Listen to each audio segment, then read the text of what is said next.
Youngstown, Ohio, once the second largest producer of steel in the country only behind Pittsburgh, has had its share of bad luck. Here we will take a journey to a forgotten yet significant disaster in the history of steelmaking in Youngstown, Ohio, the flood of 1913.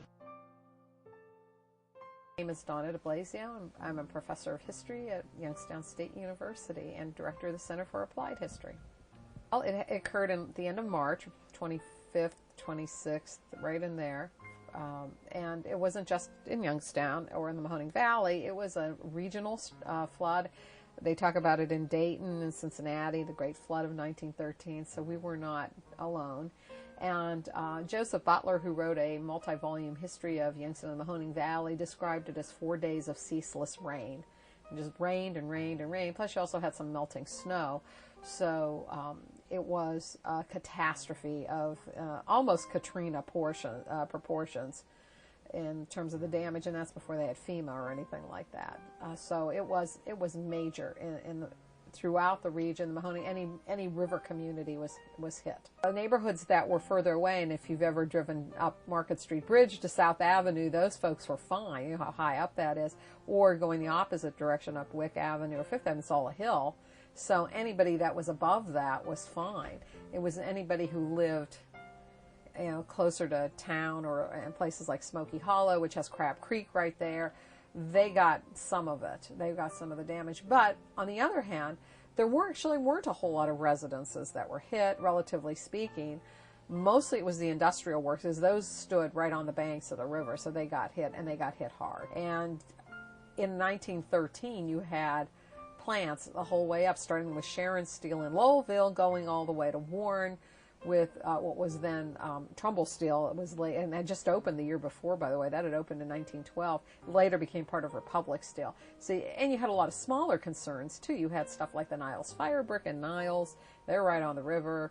The Trumbull Furnace in Niles. You had a number of these businesses that were not necessarily steel industry, but ancillary industries, and they got hit. So anybody in that floodplain was hit. And we're not talking water in the basement. If you look at the photos, particularly from some of the steel shots, they're up to the second floor windows of some of the buildings. Remember, they have office buildings, not just the mill buildings. And remember what's in those buildings. You're destroying machinery. All machinery's in there, and it's going to get soaked. You've got the offices and the hospital and things like that. Also had other things in them, equipment and papers and everything. So that goes that high up. You've got. It would have taken them a while, though, to get started. You had to get everything dried out. Probably had. Well, I know they would have had to reline the furnaces, for example. If you take if they take a furnace out of a blast furnace out of blast, in other words, they shut it down, you have to reline the brick because it starts cracking once it starts cooling. Well, obviously, if it's full of water, it's not going anywhere. So that would have, they would have had to reline the furnace, not just the blast furnaces, but the open hearths are lined with brick. That all had to be done. They had to get the machinery dried out, replace anything that was broken, and I'm sure it was a while. Maybe some operations starting up sooner than others, but it would have taken a while to get everything back in running order. And don't forget, everybody was hit. So it's not just Republic or Sheet and Tube or Briar Hill. In the 1910 census, it was about 80,000, so it's probably closer to about 90,000 by that point, bordering on 100,000. By 1920, we were 120,000, so it was somewhere probably about 90,000 is a good guesstimate for 1913. And that's just city of Youngstown.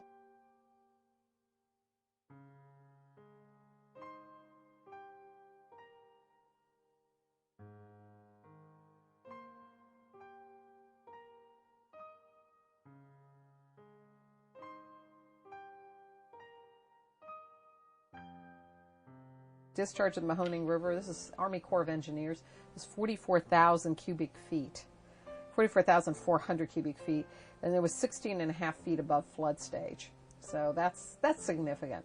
The community chest is really very much part of this progressive. This is the progressive, what historians call the progressive era, and you start getting a lot of community philanthropic groups that again, it's supposed to be private, not government.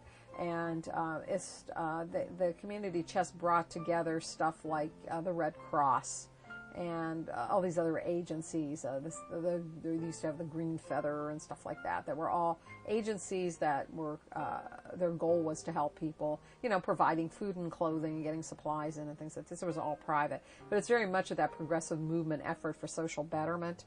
And I mean, that's why groups like the Rotary and the Kiwanis started about the same time. This all happens right around the same time. So that is certainly an impact. And we call it the United Way now. I mean, there's all these, or they used to be called the United Appeal, and all these groups would get together and do one big appeal, and then they divvy up the money. So it wasn't like Red Cross doing it here and Salvation Army doing it there, whoever. I don't know about Market Street. That was actually, that bridge at that point was only not even 20 years old. So they started building that in the 1890s, and it's the 1913. So it was still a pretty new bridge, and it went pretty high. You remember again, if you go down, up or down that, and you see how steep it is. It was steep in 1913 too. I mean, it's obviously a new bridge, but it's. So I'm not sure if that got hit as badly as some of the lower ones. Maybe the Spring Common Bridge, because it's right there.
We lost local ownership when Lykes Corporation, which was a steamship company out of New Orleans, bought out Sheet and Tube in 1969. It was Fortune magazine and the Wall Street Journal referred to it as a guppy swallowing a whale, that they had no business running a steel company. They knew nothing about running a steel company, and all they did was cannibalize the mills for parts. And I know this because I've done a lot of interviews with people, and particularly management, and they talked about that. Yeah, we're taking stuff from Briar Hill to fix stuff in Camel, and vice versa. So the antiquated equipment, I think it's bad management, all kinds of things, imported steel, cheap imported steel, and the fact that we use less steel, a lot of replacement parts. I mean, if you compare a contemporary automobile with one from the 50s, there's a heck of a lot less steel in the car. I mean, a lot of polymers and other materials. I mean, also you don't have the big chrome jobs on the fenders and all that they had. So the cars are much more less steel friendly, as it were. So that's impacted it all. But part of it is really we were making steel with open hearths, and the other parts of the world were using basic oxygen furnaces, which are much faster. They did put one in at Republic and Warren. They had a BOF.